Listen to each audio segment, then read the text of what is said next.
इस लेक्चर में हम पढ़ना स्टार्ट करते हैं इर्रेशनल नंबर्स। ठीक है, इसके पहले वाली क्लासेज में आपने जरूर पढ़ा होगा कि जो रियल नंबर्स होते हैं वो दो टाइप के होते हैं। एक का नाम होता है रेशनल नंबर और एक का नाम होता है इर्रेशनल नंबर। रेशनल नंबर्स क्या होते हैं?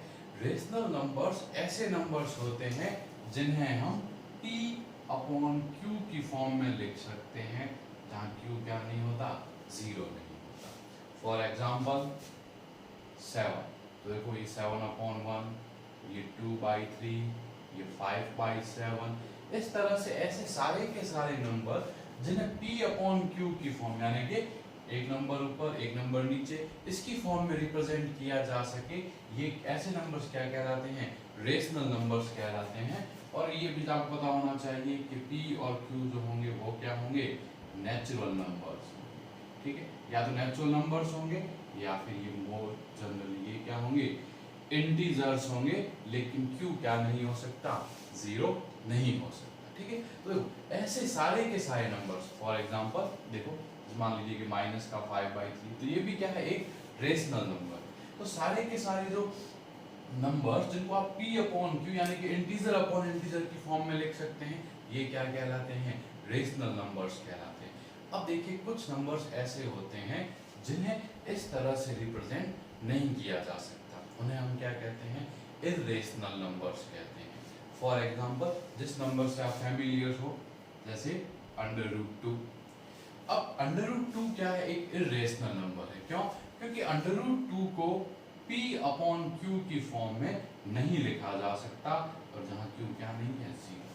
और कोई भी ऐसी p और q की वैल्यू पॉसिबल नहीं है जिसकी वैल्यू किसके इक्वल हो? √2 के इक्वल हो। ठीक है, या फिर पाई। ठीक है, तो देखो पाई जो है ये भी क्या है? एक इर्रेशनल नंबर। लेकिन आप लोगों में से बहुतों को गलतफहमी होगी कि पाई की वैल्यू क्या होती है? 22/7। ठीक है, तो आपको कोई पूछे कि पाई इज इक्वल टू 22/7, तो क्या ये बात करेक्ट है? तो आपका आंसर होगा नहीं। पाई जो है वो 22/7 के इक्वल नहीं होता। 22/7 एक रेशनल नंबर है, जबकि पाई एक इर्रेशनल नंबर है। ठीक है, अब क्वेश्चन है कि और जनरल एक्सपेंशन क्या होगा? तो देखिए इर्रेशनल नंबर ऐसे नंबर होते हैं जिनका डेसिमल एक्सपेंशन टर्मिनेट नहीं होता या फिर रिपीट नहीं होता। ठीक है, रेशनल नंबर में आप कुछ भी ले लीजिए, जैसे मान लीजिए कि आपने लिया 7/5, तो देखो 7/5 की वैल्यू होती है 1.4, मतलब इस 4 के आगे कुछ नहीं आएगा। क्लियर हुई ये चीज? ठीक है, इससे देखो आप 2/3 देखोगे तो देखो 2/3 की जो वैल्यू होगी वो होगी क्या? 0.6666, और ये कहां तक चलता जाएगा? इनफाइनाइट तक चलता जाएगा। तो देखो क्या होता है कि रेशनल नंबर का जो डेसिमल एक्सपेंशन है, रेशनल नंबर का जो डेसिमल एक्सपेंशन है, या तो वो टर्मिनेट हो जाता है या फिर वो क्या होता है? एक पैटर्न में रिपीट होता रहता है।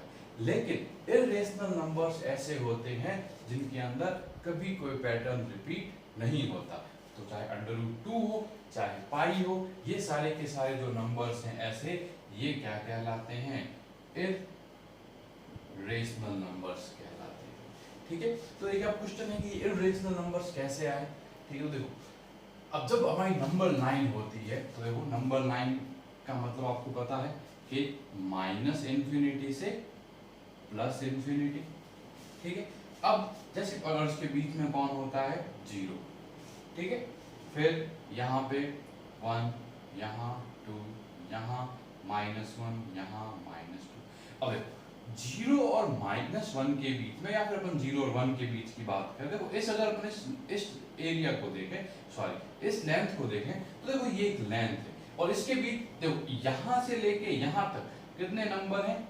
Infinite numbers possible. कितने नंबर्स पॉसिबल हैं? Infinite numbers possible. ठीक है, अब देखो अब कोई भी जो दो रेशनल, देखो इसके बीच में जो है इनफाइनाइट नंबर के अंदर इनफाइनाइट तो जो होंगे रेशनल नंबर्स होंगे, और इनफाइनाइट ही क्या होंगे? आपके इर्रेशनल नंबर्स होंगे। तो एक तरह से क्या है कि नंबर लाइन के ऊपर अगर सिर्फ और सिर्फ रेशनल नंबर को लिखा जाए, गौर से सुनना, अगर नंबर लाइन के ऊपर सिर्फ और सिर्फ अगर रेशनल नंबर्स को लिखा जाए तो बीच में बहुत सारे गैप रह जाते हैं। बीच में क्या रह जाते हैं? गैप रह जाते हैं। अब इस गैप को कंप्लीट फिल करने के लिए कुछ नंबर्स बीच में डाले जाते हैं। ये नंबर्स क्या कहलाते हैं? इर्रेशनल नंबर्स कहलाते हैं। इनका रियल लाइफ के अंदर तो कोई डायरेक्ट सिग्निफिकेंस नहीं।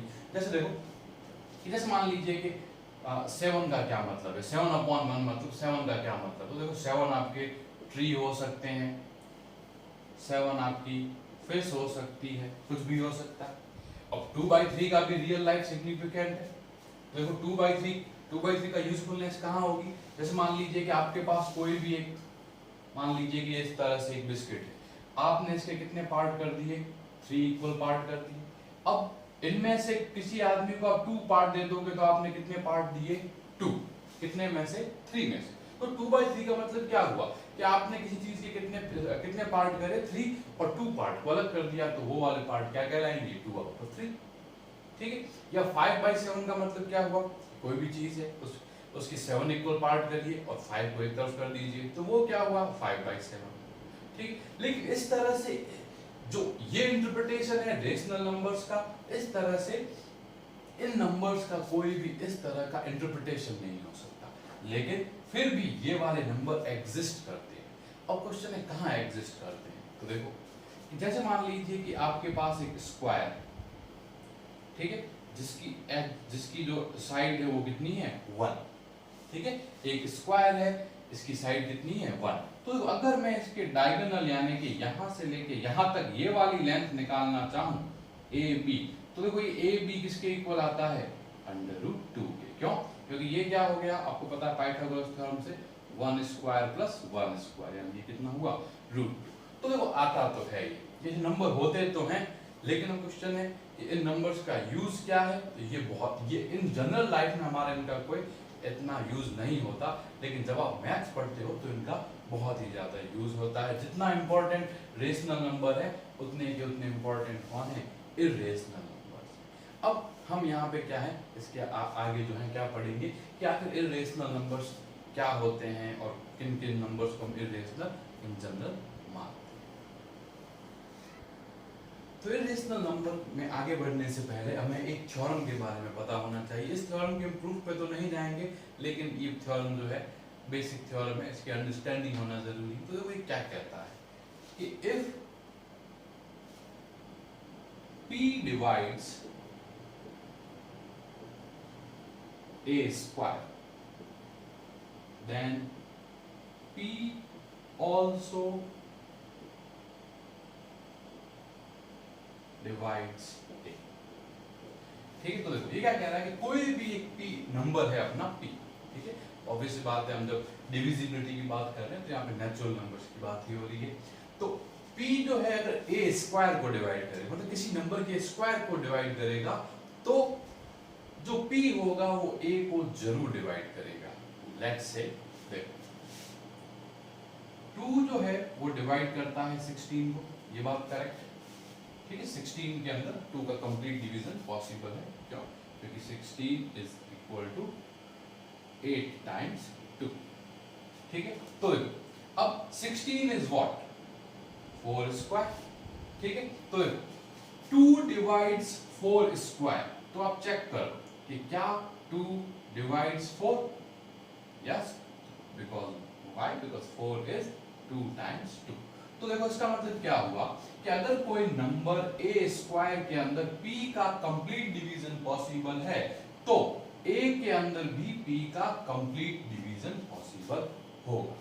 ठीक है, अब देखो अब इसको अब हमारे जब ये यूज में आएगा तब ये किस तरह से आएगा, तो गौर से देखना। तो देखो जब भी ये लिखा हुआ हो p is equal to let's say k times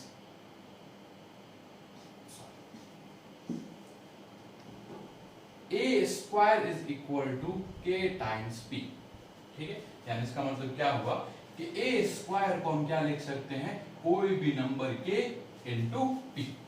ठीक है, अब देखो अगर अपन डिवीजन लेमा की बात करें तो यहाँ पे हमारा रिमाइंडर कितना हो गया? 0 हो गया। क्लियर हुई थी? तो देखो if a square is equal to kp, तो इसका मतलब ये होगा कि a is also a multiple of p। ठीक है, तो देखो a square is equal to kp का मतलब हुआ कि a square is multiple of P, ठीक है।